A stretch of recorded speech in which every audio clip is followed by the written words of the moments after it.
I am Aisha. I am a live booking agent and music manager.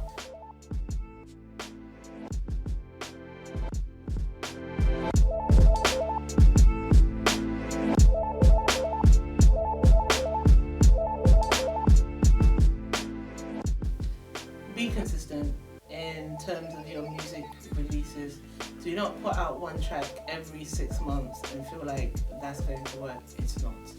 Be consistent. You literally want to pepper them. Like, your agent should have too much to work with rather than too little. It makes their job easier. And the second tip I would ask is try and have a manager. It's so hard for an agent when the artist doesn't have a manager, because the agent kind of ends up doing the manager's job, and it kind of stretches your agent thin, and then they can't really focus on what they're supposed to be doing for you. So definitely try and have a team around you before looking for an agent who is part of your team, not the whole team. And then be consistent with your musical releases.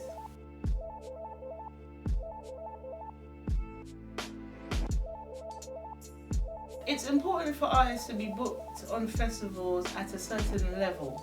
Like, when you're just starting up and you're building up your fan base and you're sort of like building up your buzz and your hype, festivals are not your concern, and they're not really concerned with you either, because until you get to a certain point, to a certain amount of attention on you, rather, whether it's through streaming or through radio or that kind of support, you being on a festival doesn't really make a difference. To you as an artist, it's like, yay, big deal, I'm on a festival. But if you don't really have an audience that comes to see you at the festival, or nobody knows your songs or anything, then what did that festival really do for you?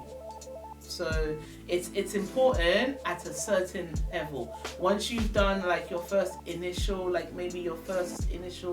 headline shows, you're doing regular club PAs, you're now beginning to hit radio playlists and TV playlists and things like that, then you can start looking at entry level festivals or rather early slots on festival stages.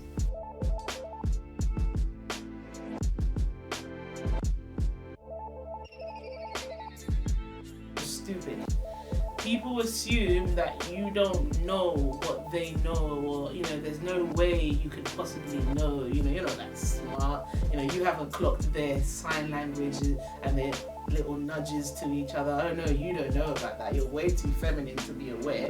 Do you know what I mean? So it is an advantage, because you can play to that and literally get what you want without people realizing, or by making them think it's their idea. I mean, it's unfortunate I have to say things like this, but realistically, you know what I mean? Did you ask for 2 advantages or just one? Another advantage would be, I have to say, as a woman, sometimes, not all the time, it's been easier for me to get into places that maybe a man would not be able to get into, or to have certain conversations that it may be a little bit risque for a man to have. So maybe you can also get away with a bit more. But it's 50-50.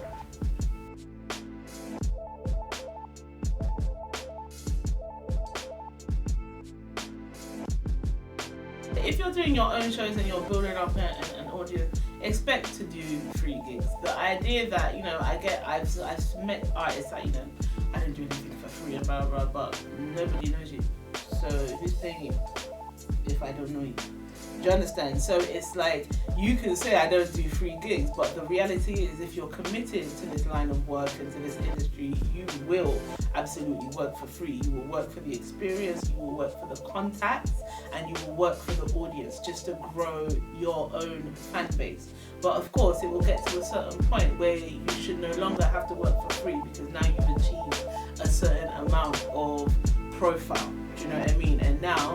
And it is important to know when to start charging, just so you are also able to sort of know your worth, and so others can know your worth as well, and it adds to your value as an artist, like when you do start charging and things like that, because people know they can't just call you, I need you tonight, o'clock are you gonna be there, and like you're there. Do you know what I mean? So yeah, it's you will work for free, and then even once you do have an agent and certain things like that, your agent won't be doing shows for free unless they're absolutely massive shows. Maybe I don't know, Versace is having a show and they want you and they're only paying flights or blah blah blah, then yeah, your agent will be like, listen, Versace, don't play it back, you know what I mean? And then you go and do that show. But in reality, your agent won't really be sending you out for free anyway. But you will not, especially in terms of once you start doing nationally promoted shows like your headlines or your first tour, do not, or your first festivals. So many artists think, oh my god, it's a festival, $5,000, yay. No. Do not expect that they're going to pay you what they paid Jay Hustle, what they paid Kojo Fun. You are a new artist. This is your first slot on the first festival. If you get a couple of £100 just to cover expenses, you'll be lucky. Like usually the first offers for tours and festivals and stuff for an artist that's it's his first time just coming through that circle is pretty low.